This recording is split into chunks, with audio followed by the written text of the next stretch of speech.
Angry Gamer 1987. You love angry gamers, Ian. I sure do. They're all so upset.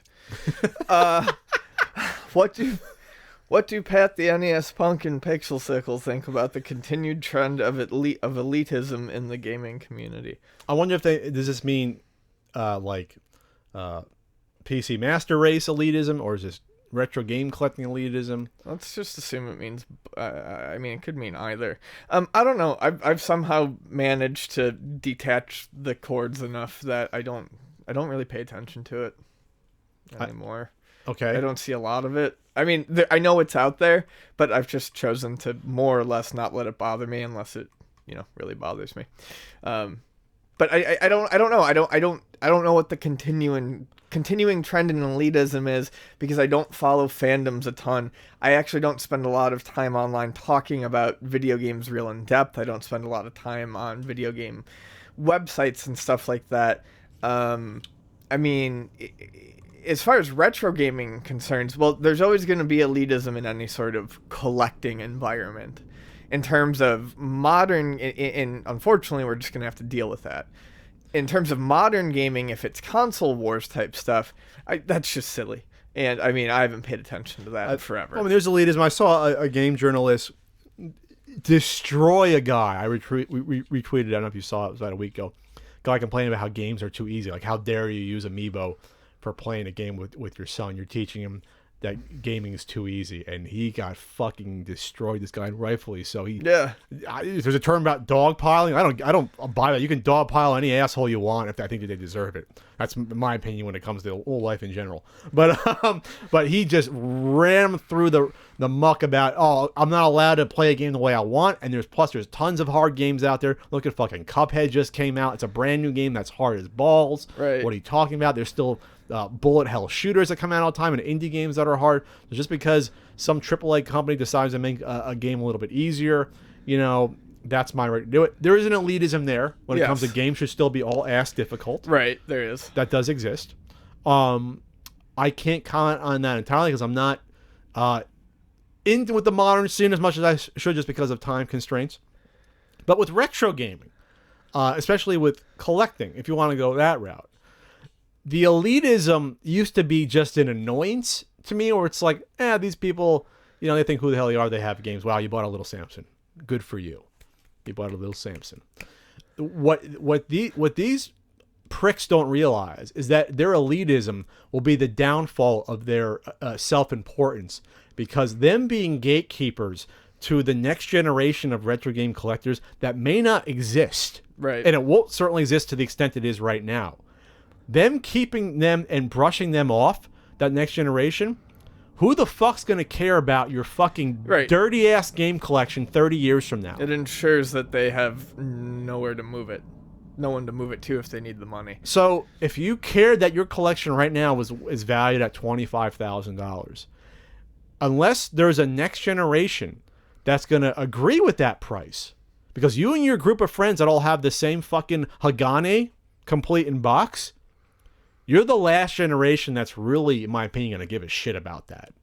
So if you are going out of your way to be a gatekeeper and keep people out of the hobby, saying, you don't know what the fuck you're talking about, your collection is going to be worth shit 20 years from now.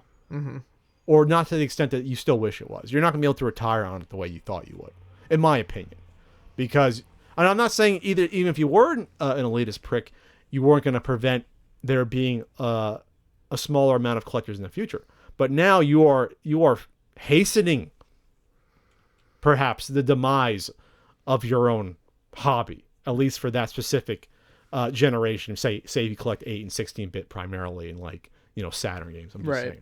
That's just my opinion. You should be going out of your way to be welcoming as many people as possible, and that might even not even help in the long run. But at least you're giving yourself a chance for there to be a next generation of collectors. And if you want to focus on spreading the knowledge of these games and why it's important to preserve these games, that is going to be your best hope in making sure that the value and importance of these games is seen as something other than just dead physical media 20, 30 years from now.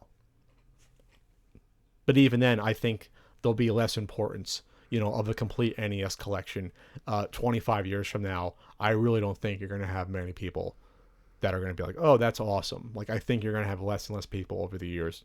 And of course, as we die out as well. Yeah. We're not getting any younger. No.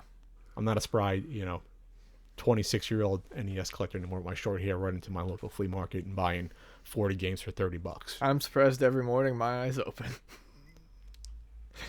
Well, that's depressing as fuck. Anything else, Ed? Have you seen less elitism or more working at Luna over the past few years, or has it been the same sort of, It's honestly kind of been about the same. Got the same? Yeah, I mean, you get the same mixture of people who are in it for show and people who are in it for fun, and I think it evens out. Do you see there being a look of concern on anyone's face about, there isn't the same sort of like the interest level isn't going up skyrocket anymore? It's sort of tapered off. I know. I don't think anyone's necessarily.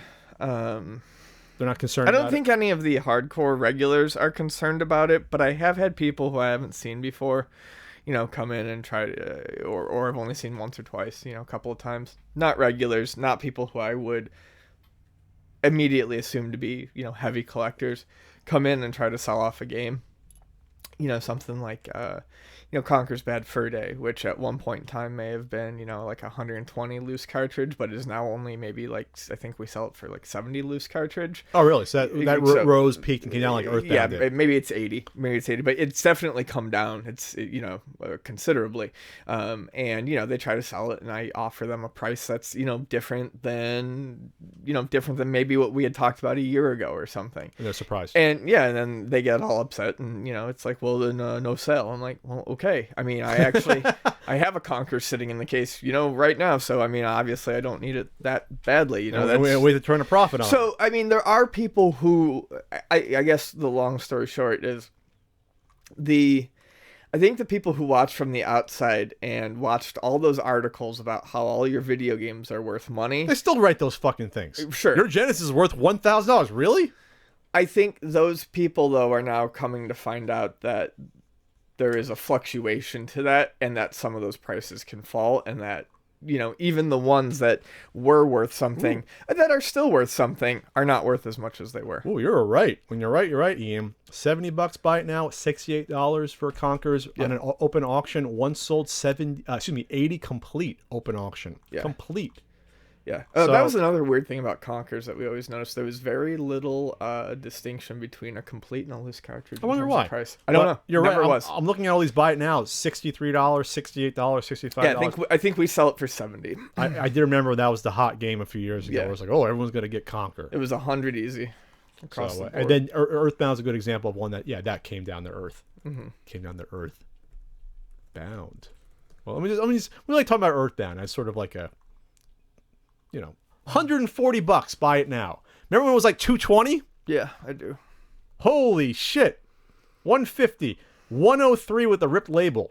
$167 open auction. Do you think a lot of the counterfeits have affected this as well to some extent? I think they have. I think it's taken it's put a little bit of fear into buyers. Fear into buyers versus plugging the hole of people that would pay $120 to or $200 to actually play it on cartridge. Interesting. Wow. 151 open auction for an Earthbound. Remember, 150 people would have bought that to flip it at 250 on Amazon. Just like 4 years ago, they would have done that. Sell all your collections. The sky's falling. No, I'm kidding. Do whatever you want. I'm not in it for the money. Ian is, though. No, I'm kidding. No, I'm not. Ian's just in it for the money when he sells me his overpriced Caltron, missing the manual.